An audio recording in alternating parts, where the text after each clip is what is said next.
Hello दोस्तों, आज की हमारी कहानी है बहू की पहली रसोई। कहानी अच्छी लगे तो लाइक ज़रूर कीजिएगा। रेणुका ने करीब 5 साल पहले हंसी खुशी से ससुराल में अपने शुभ कदम रखे। ससुराल पक्ष में पति के अलावा सास ससुर और जेठ जेठानी और उनका एक बेटा था। पति किसी निजी कंपनी में इंजीनियर थे और जेठ जी का खुद का अच्छा कारोबार था। ससुर जी भी जेठ जी के कारोबार में उनका हाथ बंटवाते थे। कुल मिलाकर समृद्ध परिवार था और घर में सभी प्रकार के आधुनिक सुख सुविधाएं थी। रेणुका की मुंह दिखाई की रस्म के बाद अब उसकी असली इम्तिहान की घड़ी आ चुकी थी, क्योंकि आज उसे रसोई घर में पहली बार सबके लिए खाना बनाने की रस्म जो निभानी थी। और एक बहू की असली परीक्षा रसोई घर की निपुणता से ही देखी जाती है। यूं तो रेणुका रसोई घर के कामों में बखूबी संभाल ही लेती थी, क्योंकि मायके में भी उसकी मम्मी की तबीयत थोड़ी खराब ही रहती थी, तो अक्सर रेणुका ही रसोई घर। लेकिन फिर भी नए घर में उसे थोड़ी हिचकिचाहट सी हो रही थी, क्योंकि वह नए परिवार के लोगों की पसंद और उनके तौर तरीकों से वाकिफ नहीं थी।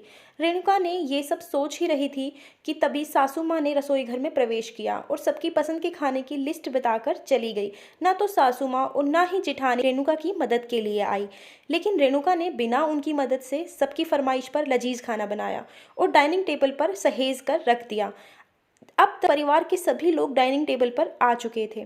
सभी ने अपना खाना शुरू किया और खाना चखते ही सास ससुर कहने लगे, भाई वाह, इतना लजीज खाना तो आज बहुत दिनों बाद नसीब हुआ है। रेणुका बहू तो मास्टर शेफ निकली। पतिदेव सोहन ने भी झट से अपने माँ पापा की हाँ में हाँ मिलाई और तभी ससुर जी ने झट के पैसे निकाल कर रेणुका को दिए। रेणुका ने भी सभी के पैर छू कर झट से आशीर्वाद लिया। लेकिन तभी जेठ और जेठानी मुंह बनाते हुए बीच में ही खाना छोड़कर उठ खड़े हुए और अपने कमरे में चले गए। किसी को कुछ भी समझ नहीं आया कि आखिर ये सब क्या हो रहा है। दूसरे दिन तड़के उठते ही जेठानी जी रसोई घर में आई, अपना और जेठ जी का खाना बनाकर अपने कमरे में ले गई और ना ही किसी से कोई बात की। तभी रेणुका की सासू माँ ने बड़ी बहू के कमरे में जाकर पूछा, क्या बात हो गई बड़ी बहू, तुम खाना अलग क्यों बना रही हो? तभी जेठानी जी तपाक से बोली, क्योंकि माँ जी, आपके बेटे को रात का बना खाना अच्छा नहीं लगा और ज़्यादा मसालादार खाने से उनकी तबीयत भी खराब हो गई थी, इसीलिए मैं अब अपना खाना अलग ही बनाऊंगी। आप लोग ही खाइए अपनी छोटी बहू के हाथों से बना लजीज खाना। सासू माँ भी जेठानी जी की बात सुनकर हतप्रभ सी रह गई और कहने लगी, लेकिन छोटे बहू ने जो खाना बनाया था वो तो एकदम परफेक्ट था और ना ही ज़्यादा मसालेदार था। पता नहीं तुम लोगों को क्या परेशानी हुई। अगर तुम लोग अलग से खाना बनाना चाहते हो तो बेशक बना सकते हो। मुझे तो लगता है शायद तुम्हें कल की आई छोटी बहू की इतनी सी भी तारीफ सहन नहीं हुई, तो आगे चलकर तुम लोग क्या खाक निभाओगे? मैंने तो बड़ी बहू हमेशा तुम्हारे अच्छे कामों की भी तारीफ की है और यथासंभव घर के कामों में तुम्हारी मदद भी करवाई है। और रही बात छोटी बहू की, तो कान खोलकर सुन लो, मैं उसे भी प्यार से ही रखूंगी। जितना मान सम्मान इस घर में तुम्हें मिला है उतना ही छोटी बहू को भी मिलेगा, क्योंकि ये उसका अधिकार है और हक भी। अगर तुम्हें ये सब स्वीकार्य नहीं है तो बेशक अलग हो जाओ। एक दिन की बहू को लेकर ही तुम्हारे अंदर इस सुरक्षा की भावना है, तो आगे चलकर निभाना तो तुम्हारे लिए बहुत ही मुश्किल भरा काम होगा। और इतना कहकर सासू माँ फटाफट उनके कमरे से बाहर आ गई। सासू माँ की बातें सुनकर जेठ और जेठानी एकदम से चुप्पी साध ली।